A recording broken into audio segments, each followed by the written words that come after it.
గురుస్తున్నాడు బుల్నారే. ఈ మధ్యనంట మొన్న నాకు లిల్లీపుట్ తీసుకొచ్చిన బిస్కెట్స్ చాలా బాగా నచ్చాయి. నేను చిన్నప్పుడు తినేదాన్ని కానీ ఇప్పుడు పెద్దగా తినట్లేదు. కాకపోతే పాపం దీనికి ఏజ్ కూడా అవుతుంది కదండి, ఏజ్ ఒకటి దాటింది, 12 ఇయర్స్ వచ్చేసినాయి కదా. ఇంకా అందుకనే మేము కూడా తగ్గించేసాం అనమాట. ఏం తిన్నా వేడి చేసేస్తుంది వీడికి. కూర్చుని పడుకుంటుంది ఏంటో. చూడండి ఒకసారి ఏంటో మరి ఈ టెక్నిక్ ఏంటో మనకు తెలియదు, మరి వీటి దగ్గరే నేర్చుకోవాలి ఇలాంటివి. ఇంకా గుమ్మం దగ్గర సెటిల్ అయింది ఈరోజు. చాలా వేడిగా కూడా ఉందండి బయట, అందుకే ఇంక ఇంట్లోకి వచ్చేసాడు. కూర్చుని అలా పడుకుంటుంది ఏంటో కళ్ళు మూసుకుని, అంటే ధ్యానం చేసుకుంటున్నట్టు ఉంది. నాకు మంచి శక్తిని ఇవ్వి, నేను కూడా లిల్లీపుట్లాగా ఫాస్ట్గా పరిగెట్టాలి అని, లిల్లీపుట్లాగే నేను కూడా యాక్టివ్గా ఉండాలి లియో బాబ్ లాగా అని చెప్పి ధ్యానం చేసుకుంటుందండి. చూసుకోండి ఒకసారి జ్ఞానం. దీన్ని చూసి మనం చాలా నేర్చుకోవాలి. మనం కూడా అలాగే కూర్చుని నిద్రపోవాలని చెప్తుందనమాట. ఇంకా అలసిపోయాడండి వీడు, ఇంకా అంటే అంత యాక్టివ్గా ఉండట్లేదు.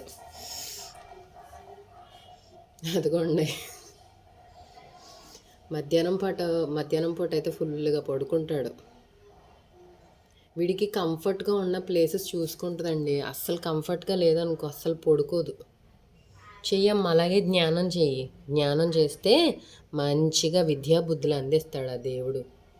అందులోనూ ఇప్పుడు ఈ వినాయక చవితి ఒకటి వచ్చింది కదండి. వినాయక చవితి అప్పుడు ఇలాంటి జ్ఞానాలు చేసుకుంటే మంచిగా ఆరోగ్యం ఇస్తాడని దాని నమ్మకం. ఈ మధ్య ఆంటీ తీసుకొచ్చిన బిస్కెట్లు ఒకటి స్టార్ట్ చేశాను అనమాట. అంటే ఇన్ని రోజుల నుంచి నేను పెట్టలేదు. మా అమ్మ మొన్నే ఓపెన్ చేసింది ఆ ప్యాకెట్. ఇంకా చూడండి, బోబానే బుల్లి కూడా ఇద్దరూ కలిసి పోటాపోటీ కింద తినేస్తున్నారు బిస్కెట్లు. ఎక్కువ పెట్టాలండి బిస్కెట్స్ ఎక్కువ తినటం వల్ల కూడా దానికి కొంచెం డైజెషన్ ప్రాబ్లం ఉంది. అవి కొద్దిగా కొరుకుతుంది, మింగేస్తున్నాడు.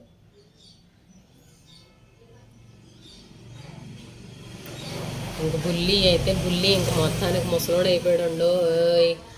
ముసలోడండి వీడు. ఇంకా నో పెళ్ళి, నో ప్రేమ, నో లొల్లి, ఇంకా అలా సింగిల్ లైఫ్ బతికేసింది అంతే. 12 ఇయర్స్ హ్యాపీ జర్నీ.